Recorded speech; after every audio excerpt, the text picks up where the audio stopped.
Bonjour, aujourd'hui nous allons étudier le thème 4 d'Histoire, dynamique et rupture dans les sociétés des XVIIe et XVIIIe siècles. Chapitre 1. Tensions, mutations et crispations de la société française.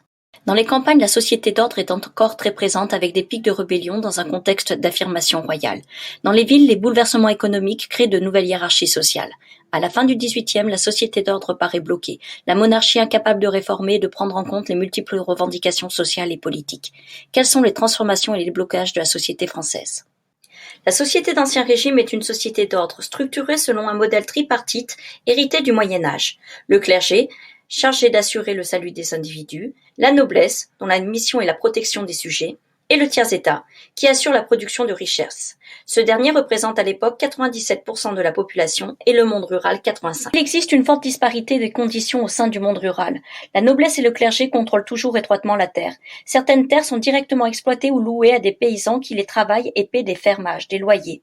De plus, un certain nombre d'impôts et de taxes qui touchent le monde paysan leur reviennent. Au sein du monde agricole, il faut distinguer les paysans les plus riches, les laboureurs des journaliers. Le monde paysan est soumis aux aléas climatiques et aux guerres qui ravagent les terres. Régulièrement, des hivers rigoureux soumettent les populations à des famines. Une mauvaise année de récolte peut aussi faire monter le prix du grain et rendre la vie chère, ce qui provoque des émeutes de subsistance. Le monde paysan est aussi touché par les taxes imposées par la monarchie, ce qui crée des insurrections. Néanmoins, le XVIIIe siècle est une période d'amélioration générale de la condition paysanne. Le territoire français est peu soumis à des invasions, les grandes épidémies disparaissent après le dernier épisode de la peste en 1720 en Provence. Les progrès en agronomie stimulés par les physiocrates permettent une meilleure utilisation des sols et l'amélioration de l'outillage agricole. La production et la population augmentent. Si la condition paysanne s'améliore progressivement, les critiques contre les privilèges fiscaux de la noblesse et du clergé se font plus éloquentes, et les revendications égalitaires de plus en plus nombreuses. Le monde urbain est en pleine croissance tout au long des XVIIe et XVIIIe siècles. La population des villes augmente par les migrations des campagnes vers les villes, qui sont des lieux très dynamiques économiquement. Les villes accueillent une population très hétérogène. Les grands nobles possèdent des hôtels particuliers. Les activités commerciales et bancaires se concentrent en ville, de même que les premières activités industrielles. Mais les villes accueillent aussi en leur sein beaucoup d'artisans modestes, de travailleurs pauvres, de mendiants ou de marginaux. Paris compte ainsi près de 10 000 mendiants qui vivent de l'aumône ou sont pris en charge par l'hôpital général. Le contraste social des villes françaises est donc saisissant. Le dynamisme économique des villes s'appuie sur la montée en puissance de nouvelles activités, du grand commerce et du système bancaire. Une ébauche d'industrie se développe en France. Des manufactures sont créées dans le textile ou la métallurgie et donnent naissance à des dynasties d'entrepreneurs. Le commerce international se développe à grande échelle avec l'empire colonial, faisant l'enrichissement de Bordeaux et Nantes. Le développement économique des villes profite à de nombreuses élites. La noblesse d'une part, qui a des capitaux à investir dans le commerce international ou la grande industrie, mais aussi la bourgeoisie urbaine qui voit son statut social s'élever.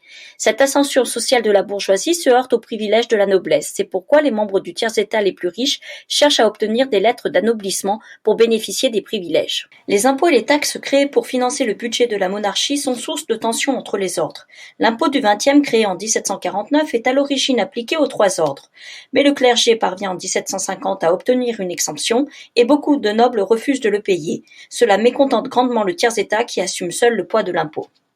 Les clergés et les ordres religieux sont aussi au cœur des tensions. Les jésuites, un ordre très riche accusé d'être trop puissant car ils contrôlent l'éducation en France, sont expulsés à la suite d'un scandale financier. La noblesse réagit en empêchant le tiers-état d'accéder aux fonctions les plus élevées de la société. Les officiers de l'armée doivent être nobles. Les Lumières regroupent de nombreux intellectuels, dans la philosophie, la littérature, les sciences, l'économie et le droit. Ils participent à ce grand dynamisme de la société française, mais soulèvent aussi des questions sociales importantes. Montesquieu, Voltaire, Rousseau, Diderot mettent en avant l'arbitraire royal et soulignent la nécessité de soutenir la liberté individuelle et de remettre en question les privilèges. Toutes ces questions sont débattues dans les salons, les cafés ou représentées dans les théâtres. Ces idées sont aussi véhiculées grâce au développement de la presse, de la chanson et de la caricature, véritables vecteurs de transmission de la critique sociale et de l'émergence d'une opinion publique. Une critique récurrente est celle des privilèges économiques et sociaux du clergé et de la noblesse. Des réformes sont envisagées par Louis XVI pour répondre à la nécessité de soumettre le clergé et la noblesse à l'impôt.